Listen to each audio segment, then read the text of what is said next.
Julia and Dan from the Sool Company, here with another tasting video in the lovely countryside. As you can probably hear, all those nature things. What do you call them? animals and stuff. Bugs and stuff. Yeah. Stuff we don't get in Seoul. Yeah, it's definitely more vibrant out here than it is in the city. There's a lot more vibrancy. So, what do we do when we're in the countryside? What we do in the city. Hit the sesh. Hit the sesh. We hit the sesh. We have a very pretty brew for you today. And you'd be forgiven for thinking that it was... Some kind of berry. Right.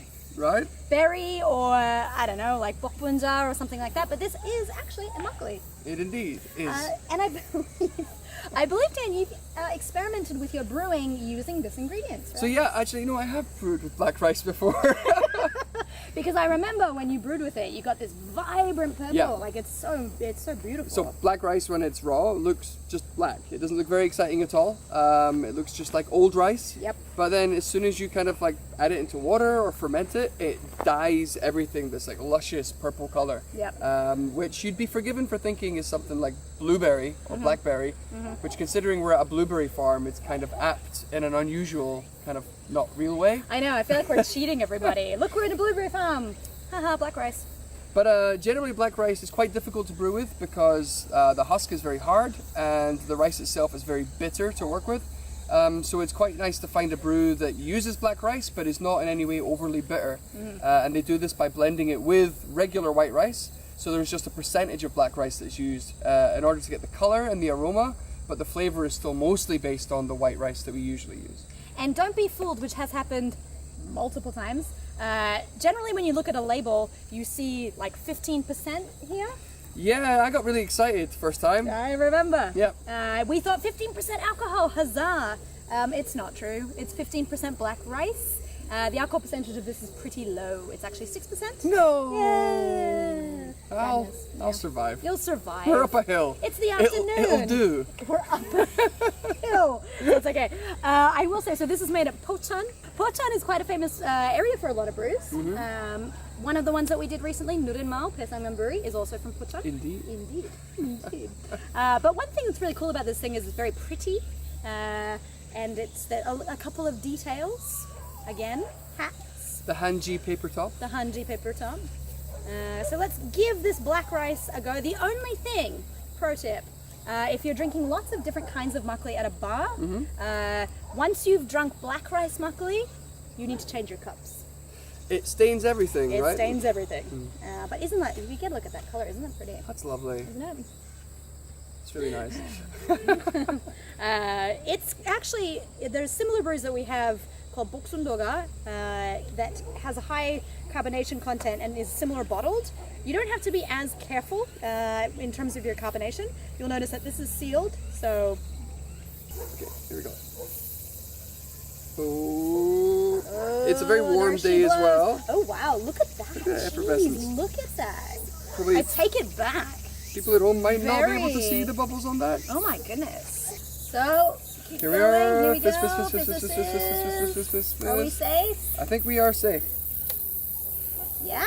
Alrighty, look at Alright, those bubbles though. She is really bubbly. They're chunky. I'm pretty impressed. This is one of the risks of makgeolli in the summer, is that the heat encourages the microorganisms to be more active, which creates the potential for a lot of extra CO2 to be in your brew. So makgeolli on a picnic, although wonderful, is slightly hazardous. It is hazardous, especially because, you took it in the car, you moved it around a lot, it didn't go straight from, You say you mean we. I mean we, We've collectively. It's been in a hot car all day. Yeah, we took a while. Traffic-wise, took a while. Still looks good. Let's have a cheers. Cheers. Oh wow, oh, That's very earthy. It smells like morning rolls. What's a morning roll? Like what you put your eggs and bacon on in Britain. An English muffin? No, it's bread. Kind of floury, a little bit toasted on top, bready, bread. You're gonna Google that, right?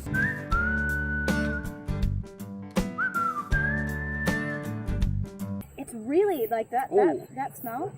Yeah. It's really interesting. It smells green. I know we've said this before. It smells like a color. Unfortunately, it's not at all green. Tastes fantastic though. Oh wow. Mm. Ooh. It smells like how it tastes. It has a, Alright, no wait, it tastes how it smells. No, I think I know what you mean. It's got that kind of velvety quality, but it's also acidic, kind of like acerbic. Like I'm salivating when I drink it. It's savory, but it's got like that acidic aftertaste, but it's very sharp. I think visually it plays tricks on you as well because you expect it to be berryish. Like afterwards, I get that kind of like raspberry sort of aftertaste. It's quite meaty actually. Meaty. I think it kind of. I know that sounds a bit weird, but sometimes some brews actually do taste a little bit like meat. There's kind of like a smokiness to it. Yeah, I get definite barbecue vibes. Barbecue, yeah, like charcoal. Right. Yeah. We've tried this before though, no lie, this is not the first time we've tried this, but I would say this is the first time I've noticed those particular flavors in it. We've actually drunk this usually in a lineup of other brews. So generally when you're out drinking a lot of different things, it can be hard to really pick out those subtleties and the complexities. And now that we're drinking it on its own, it's quite complex. I think, I wouldn't choose this in a bar if I was wanting to drink something just myself or with a friend. Because, I mean, the alcohol is quite low, and the price point in this is a little higher than other things of this volume. It's a lot higher, actually. Yeah. Generally, we price point alcohol percentage and cost and basically stages of fermentation and what we know to be quality. It's a good brew. I would recommend buying it perhaps at a Lotte department store or at one of the more upmarket department stores, because it's much cheaper if you buy it there, and it's something that I would probably drink at home, maybe. Like I'd maybe make some different kinds of foods and maybe pair it together. It's I certainly think interesting. the complexity of the brew makes it worthwhile. I think it's definitely more. It has a flavor profile that you're not going to find in a lot of other brews, and particularly even other brews that use black rice don't have the same flavor. I think it kind of stands out as being quite unique. So definitely, even just once, I would try that. Yes, yeah, just for fun. It's quite tart. I would like to thank our special guest today, the birds and the bees and everything else that you can probably hear in this video.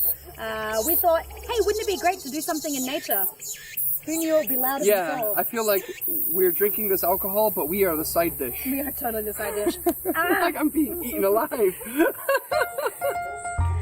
So, what are we gonna do, Dan? We're gonna finish this and we're gonna go inside. Cheers. Cheers. Cheers.